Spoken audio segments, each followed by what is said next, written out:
Hello everyone, welcome to my channel. My name is HRK. So from today onwards, I'm going to start the classes on arithmetic. So మనం ఇవాళ నుంచి అర్థమెటిక్లో ఉన్న అన్ని concepts చూడబోతున్నాం. అంటే quantitative యాప్టిట్యూడ్లో ఉన్న concepts అన్నీ చూడబోతున్నాం. ఓకేనా? సో మనకి క్వాంటిటేటివ్ యాప్టిట్యూడ్లో డిఫరెంట్ చాప్టర్స్ ఉన్నాయి. ఏంటవి? Percentages, ratio and proportions, ages, averages, time and work, time and distance, mixture and alligations, profit and loss, discount. So ఇలా చాలా కాన్సెప్ట్స్ ఉన్నాయి. అవునా? చాలా చాప్టర్స్ ఉన్నాయి. సో ఈ చాప్టర్స్ అన్నీ ఫ్రమ్ బేసిక్ టు అడ్వాన్స్డ్ నేర్చుకుందాము. బేసిక్ నుంచి అడ్వాన్స్డ్ దాకా నేర్చుకుందాము. ఓకేనా? సో క్వాంటిటేటివ్ యాప్టిట్యూడ్లో మనకి ఈ చాప్టర్స్ వస్తే క్వాంటిటేటివ్ యాప్టిట్యూడ్ మనకి ఈజీగా అర్థమవుతుంది. ఓకేనా? సో ఈ కాన్సెప్ట్స్ అన్నీ, ఈ చాప్టర్స్ అన్నీ బేసిక్స్ నుంచి చెప్పుకుందాం with short cuts, tips and ట్రిక్స్తో. అంటే ఏ సమ్ ఇచ్చినా అది ఎంత ఈజీ వేలో చేయొచ్చు, ఎంత తక్కువ టైంలో చేయొచ్చు అని నేర్చుకుందాం. సో విత్ కాన్సెప్ట్ కూడా నేర్చుకోవాలి. ఓకేనా? ట్రిక్స్ ఎంత ఇంపార్టెంటో కాన్సెప్ట్ కూడా అంతే ఇంపార్టెంట్ మనకి. సో కాన్సెప్ట్ వస్తేనే మనకి క్వశ్చన్ అర్థం చేసుకోగలం. క్వశ్చన్ అర్థం చేసుకోకుంటేనే మనకి ఎంత ఈజీ వేలో చేయొచ్చు అనేది అర్థమవుతుంది. ఓకేనా? సో కాన్సెప్ట్ కూడా మనకి అంతే ఇంపార్టెంట్. ట్రిక్స్ కూడా చెప్పుకుందాం. సో ప్రిలిమ్స్లో అయితే మనకి ట్రిక్స్ బాగా హెల్ప్ అవుతాయి. బట్ మెయిన్స్కి వచ్చేసరికి మనకి కాన్సెప్ట్ అర్థం అవ్వాలి. అంటే అక్కడ క్వశ్చన్ అనేది మనకి కొంచెం పెద్దగా ఇస్తాడు. మరి అప్పుడు మనం ఏం చేయాలి? కాన్సెప్ట్ వైజ్ వెళ్ళాలి. సో కాన్సెప్ట్ నేర్చుకుందాం, ట్రిక్స్ కూడా నేర్చుకుందాం. ఓకేనా? సో ఈ చాప్టర్స్ అన్నీ మనం బేసిక్ నుంచి అడ్వాన్స్ వరకు నేర్చుకోబోతున్నాం. ఓకేనా? సో ఈ జేకేటీ తెలుగు అకాడమీ యొక్క మెయిన్ థీమ్ ఏంటి? ప్రతి ఒక్క తెలుగు స్టూడెంట్కి మన క్లాసెస్ అర్థం అవ్వాలి, ఈజీ వేలో అర్థం అవ్వాలి, అందాలి. ఓకేనా? సో ఇంకా స్టార్ట్ చేద్దామా మరి? సో ఫస్ట్ చాప్టర్ ఏం తీసుకున్నాము? పర్సంటేజెస్. సో మనకి పర్సంటేజెస్ అనేది మెయిన్ పిల్లర్ అనమాట క్వాంటిటేటివ్ యాప్టిట్యూడ్లో. So without percentage we can't do any problem in the arithmetic. ఓకేనా? సో ఏ చిన్న ప్రాబ్లం చేయాలో మనం పర్సంటేజ్ చేయాల్సిందే, పర్సంటేజ్ టాపిక్ రావాల్సిందే. సో సింప్లిఫికేషన్స్లో కూడా మనకి పర్సంటేజ్ కావాలి, మిక్స్చర్ ఎలిగేషన్స్లో కావాలి, టైమ్ అండ్ వర్క్లో కావాలి, రేషియో అండ్ ప్రపోర్షన్స్లో కావాలి. సో ఏ కాన్సెప్ట్ తీసుకున్నా, ఏ చాప్టర్ తీసుకున్నా మనకి పర్సంటేజ్ అనేది తగులుతూ ఉంటుందన్నమాట. సో క్వాంటిటేటివ్లో పర్సంటేజ్ అనేది అంత మెయిన్ ఇంపార్టెంట్. సో అందుకే ఇది ఫస్ట్ చాప్టర్గా తీసుకున్నా. ఇది మెయిన్ పిల్లర్ అనమాట, మెయిన్ ఇంపార్టెంట్ టాపిక్. ఓకేనా? సరే, పర్సంటేజెస్. అసలు పర్సంటేజ్ అంటే ఏంటి? పర్సెంట్ అంటే ఏంటి? పర్ 100 అని. ఓకేనా? పర్సెంట్ అంటే ఏంటి? పర్ 100. మరి 20% అంటే ఏంటి చెప్తారా? 20% అంటే ఏంటి? 20/100. 25% అంటే 25/100. సో పర్సంటేజ్ అంటే ఏం చెప్పుకుంటున్నాం? బై 100%. అంటే ఏంటి? బై 100, పర్ 100 అని. అవునా? 50% అంటే 50/100. మరి 20% అంటే 20/100. దీని ఫ్రాక్షన్ వాల్యూ చెప్పండి. 20 ఎన్ని టైమ్స్ పోతుంది? 1/5 టైం. అవునా?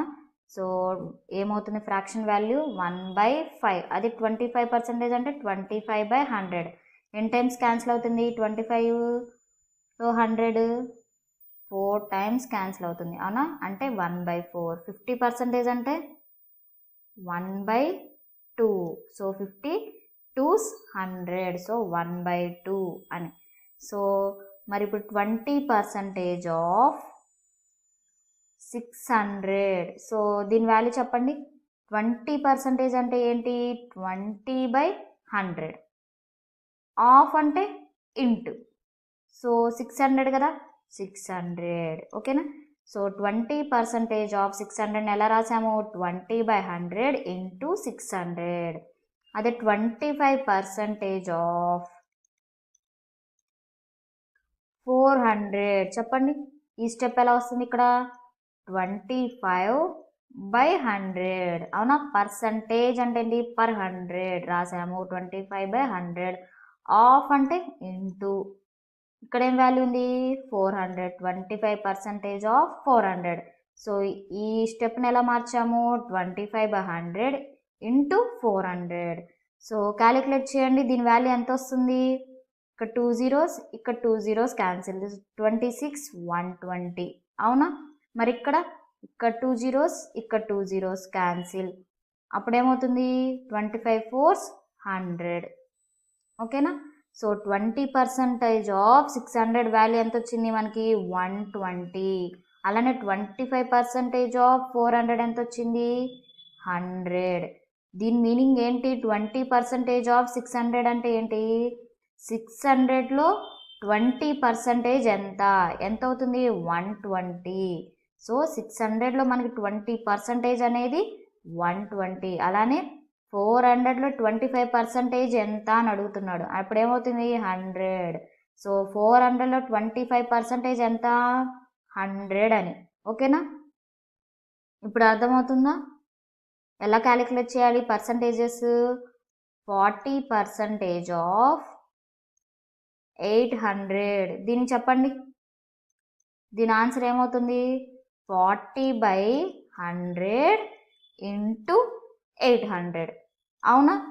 ఇక్కడ 2 zeros ఇక్కడ 2 zeros క్యాన్సిల్ అప్పుడు ఏమవుతుంది 8 4s 320. సో 40% ఆఫ్ 800 ఎంత అయింది మనకి 320. సో ఎలా చేయాలి 40% అంటే 40/100 ఇంటూ 800 ఓకేనా. సో ఇలా చేయాలి మనకి ఈ వేలో చేయాలి. ఈ వే కాకుండా ఇంకా ఏమేమి ఉంటాయి ఇంకా 3 మెథడ్స్లో చేయొచ్చు. మరి ఆ 3 మెథడ్స్ కూడా చూద్దాము మరి. సో మనం ఏం చేసాం ఇప్పుడు 20% ఆఫ్ 600 చేసామా. ఎలా చేసాము 20/100 into 600 n times 5 times cancel అయింది అవునా. అంటే 1/5 ఇంటూ 600 అంటే 120 వచ్చింది అవునా. ఇదొక మెథడ్ అవునా. మరి ఈ మెథడ్ కాకుండా ఇంకా మనం 3 మెథడ్స్లో చేయొచ్చు. ఏంటా 3 మెథడ్స్. ఒకటి డైరెక్ట్ క్యాలిక్యులేషన్ అవునా. ఇంకొకటి ఏంటి మన ఫ్రాక్షన్ వాల్యూ తెలిస్తే ఇప్పుడు 20%కి ఫ్రాక్షన్ వాల్యూ ఏమొచ్చింది 1/5 వచ్చింది. అంటే 20% అంటే 20/100 అంటే 1/5 అంటే 20% యొక్క ఫ్రాక్షన్ వాల్యూ ఏమైంది 1/5 అయింది అవునా. మరి 1/5 ఇంటూ 600 రాయొచ్చా డైరెక్ట్గా. ఈ స్టెప్ అవసరమా అవసరం లేదు. సో ఎప్పుడైనా సరే మనకి 20% యొక్క ఫ్రాక్షన్ వాల్యూ 1/5 అని తెలిస్తే డైరెక్ట్గా 1/5 ఇంటూ 600 అని చేసేయచ్చు. ఈ మెథడ్ వేయాల్సిన అవసరం లేదు. అంటే ఈ స్టెప్ వేయాల్సిన అవసరం లేదు. 20/100 ఇంటూ 600 అని వేయాల్సిన అవసరం లేదు. సో ఫ్రాక్షన్ వాల్యూ తెలియడం వల్ల ఇదొక అడ్వాంటేజ్. డైరెక్ట్గా స్టెప్ వేసేయచ్చు అని. ఇక్కడ మళ్ళీ 20/100 20 1/5 టైమ్స్ క్యాన్సిల్ అవుతుంది. సో ఈ స్టెప్ వేయకుండా డైరెక్ట్గా ఈ స్టెప్కి వెళ్ళిపోవచ్చు. ఇదొక అడ్వాంటేజ్ ఫ్రాక్షన్ వాల్యూ తెలియడం వల్ల.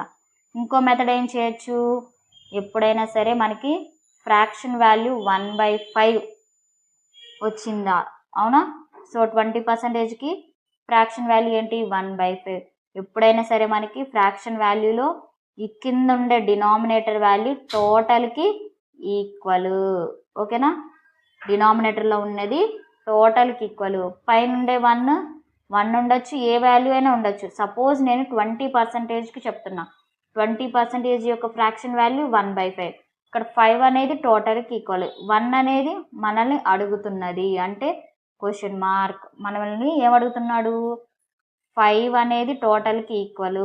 సో 5 పార్ట్స్ అనేది టోటల్ వాల్యూ ఎంత ఇక్కడ 600.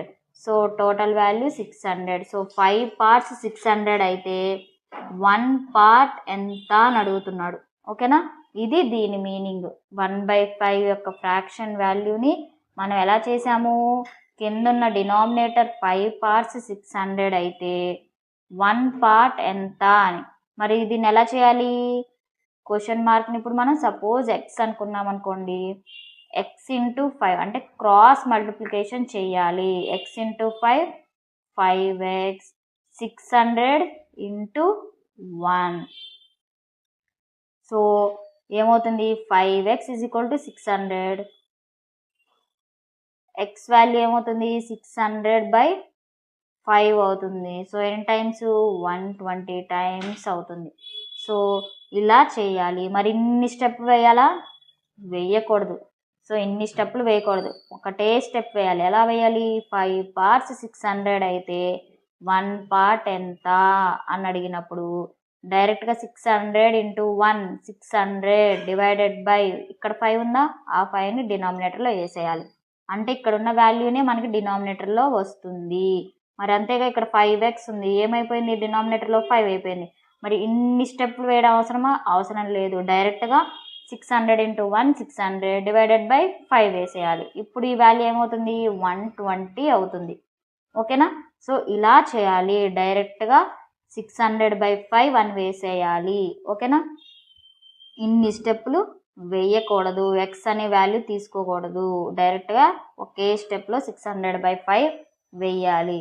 సో ఇదొక మెథడ్. ఫస్ట్ మెథడ్ ఏమో ఫ్రాక్షన్ వాల్యూ వస్తే డైరెక్ట్గా చేయడం, లేదా ఫ్రాక్షన్ వాల్యూని ఇలా పార్ట్స్ కింద తీసుకొని చేయడం. నెక్స్ట్ మెథడ్ ఏంటి, ఇప్పుడు 600 అని ఉంది అవునా, మరి ఏమడుగుతున్నాడు 20% అడుగుతున్నాడు. 600లో 20% ఎంత అని అడుగుతున్నాడు. మరి 600 100% అవ్వాలిగా. 600 100% అయితే 20% వాల్యూ మనం కనుక్కోవాలి అవునా. ఇప్పుడు మీకు ఏమర్థమైంది, 100% వాల్యూ 600 అయితే దాంట్లో 20% ఎంత. సో ఎప్పుడైనా సరే 100%ని మనం టోటల్గా తీసుకుంటాం. అదే ఫ్రాక్షన్ వాల్యూలో అయితే డినామినేటర్ని టోటల్గా తీసుకుంటాం. మామూలు పర్సంటేజెస్లో తీసుకోవాలి అనుకుంటే టోటల్ వాల్యూని 100%గా తీసుకుంటాము. సో 100% 600 అయితే 20% ఎంత, అప్పుడేమవుతుంది, ఇప్పుడు మళ్ళీ క్రాస్ మల్టిప్లికేషన్ చేయాలి. మళ్ళీ ఎక్స్ అని పెట్టకూడదు, డైరెక్ట్గా చేయాలి. 600 ఇంటూ 20 లేదా 20 ఇంటూ 600 బై ఇక్కడ ఏముంది 100, అది డినామినేటర్లోకి వస్తుంది. ఇప్పుడు 0 0s క్యాన్సిల్, సో 120. సో ఇలా చేయాలి. ఓకేనా, మనం ఎక్కువగా ఏం యూజ్ చేస్తాం, ఒకటి బేస్డ్ ఆన్ ద డేటా, అంటే క్వశ్చన్లో ఇచ్చిన డేటాని బట్టి అక్కడ ఫ్రాక్షన్ వాల్యూ తీసుకుంటే తొందరగా వస్తుందా క్వశ్చన్ ఈజీగా, లేదా పర్సంటేజ్ తీసుకుంటే ఈజీగా వస్తుందా అని based on the data given in the question. So మనం ఈ 2 మెథడ్స్లో చేస్తాము. ఓకేనా, ఒకటి ఫ్రాక్షన్ వాల్యూ తీసుకుంటే డినామినేటర్ని టోటల్కి ఈక్వల్గా చేసుకొని పైన ఉన్నది క్యాలిక్యులేట్ చేస్తాం, లేదా టోటల్ వాల్యూని 100% తీసుకొని వాళ్ళు అడుగుతున్నది క్వశ్చన్ మార్క్గా తీసుకుంటాం. మరి ఇంకో ప్రాబ్లం చేద్దామా, ఇలానే చేద్దాం చూడండి. ఫర్ సపోజ్ ఇంకో ప్రాబ్లం వచ్చేసరికి 75% ఆఫ్ 800 అని ఉంది. దీన్ని ఇప్పుడు మనం ఎలా చేయాలి, ఫస్ట్ మెథడ్ 75% యొక్క ఫ్రాక్షన్ వాల్యూ తెలియాలి అవునా. 75% యొక్క ఫ్రాక్షన్ వాల్యూ ఏమవుతుంది 75/100, 25 3s 25 4s అంటే 3/4 అవుతుంది ఫ్రాక్షన్ వాల్యూ. ఏమవుతుంది 75% యొక్క ఫ్రాక్షన్ వాల్యూ 3/4 అవుతుంది అవునా. సో డైరెక్ట్గా 3/4 ఇంటూ 800 అని వేయాలి.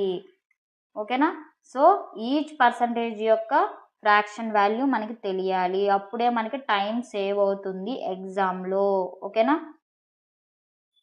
So 3/4 of 800. మరి మిగతా పర్సంటేజెస్కి మేడం అంటే చెప్తాను. సో నిదానంగా అవి కూడా నేర్చుకుందాం, ముందు కాన్సెప్ట్ అయితే నేర్చుకుందాం. ఓకేనా, సో 75% ఆఫ్ 800లో 75% యొక్క ఫ్రాక్షన్ వాల్యూ 3/4. సో డైరెక్ట్గా ఏం వేసాము 3/4 ఇంటూ 800. సో ఏమవుతుంది ఇప్పుడు 4 ఇక్కడ 200 టైమ్స్. So 3 to 600. సో ఒక మెథడ్ అయిపోయింది అవునా. నెక్స్ట్ మెథడ్ ఏం చెప్పుకున్నాము 3/4 ఫ్రాక్షన్ వాల్యూ వచ్చింది. ఇప్పుడు మనకి కింద 4 అనేది ఏంటి టోటల్కి ఈక్వల్ అవునా. 4 parts equal to total value ఎంత 800 అవునా. ఇక్కడ వాల్యూ ఎంత 800. సో 4 parts 800 అయితే 3 parts ఎంత అని అడుగుతున్నాడు. న్యూమరేటర్లో అదేంటి ఎప్పుడు మనకి అడుగుతున్నది. సో 3 parts ఎంత 4 parts 800 అయితే 3 parts ఎంత. సో ఏమవుతుంది డైరెక్ట్గా వేయాలి స్టెప్ 800 ఇంటూ 3 క్రాస్గా చేస్తే 800 ఇంటూ 3 బై ఇక్కడ వాల్యూ ఏంటి 4 అది డినామినేటర్లోకి వస్తుంది. సో 4 2s అవుతుంది. సో 200 ఇంటూ 3 600 చేసామా. సెకండ్ మెథడ్ కూడా చేసాము. ఓకే నెక్స్ట్ మెథడ్ ఏంటి 800లో 75% ఎంత అని అడుగుతున్నాడు. మరి 800 ఏమవుతుంది 100% అవుతుంది అవునా. 100% 800 అయితే 75% ఎంత. సో 800 ఇంటూ 75/100 ఓకేనా. ఏమవుతుంది అప్పుడు ఇక్కడ 2 zeros cancel. 8 5s are 40, 8 7s are 56, 56 plus 4 60. So 600 అవుతుంది ఓకేనా. సో ఇలా 3 మెథడ్స్లో చేయాలి. సో మేడం ఎందుకు మేడం 3 మెథడ్స్ ఒక మెథడ్ చేస్తాను ఇలా డైరెక్ట్గా చేసేస్తాను అంటే కుదరదు. సో ఈ 2 మెథడ్స్ కూడా రావాలి. ఎందుకంటే మనకి క్వశ్చన్లో ఎలా ఇస్తాడో తెలీదు. సో అక్కడ ఇచ్చిన డేటాని బట్టి మనం ట్యూన్ అవ్వాలి. అంటే ఆ మెథడ్ బట్టి ఇచ్చిన క్వశ్చన్లో డేటాని బట్టి మనం మెథడ్ని మార్చుకోవాలి. సో అందుకని ఈ 2 మెథడ్స్ చేయాలి. సో మీకు క్వశ్చన్స్ చేసే కొద్దిగా మీకు తెలుస్తుంది ఏ మెథడ్ యూజ్ చేయాలి, ఎక్కడ ఏ ఫ్రాక్షన్ వాల్యూ తీసుకోవాలి, ఎక్కడ పర్సంటేజ్గా తీసుకోవాలి అని ఓకేనా. సో ఇలానే ఇంకో 2-3 ప్రాబ్లమ్స్ చేస్తారా మరి చేయండి. మరి ఇలానే 60% ఆఫ్ 5000, 50% ఆఫ్ 1200, ఇంకోటి 40% ఆఫ్ 800. సో ఈ 3 ప్రాబ్లమ్స్ 3 మెథడ్స్లో చేయాలి మీరు ఓకేనా.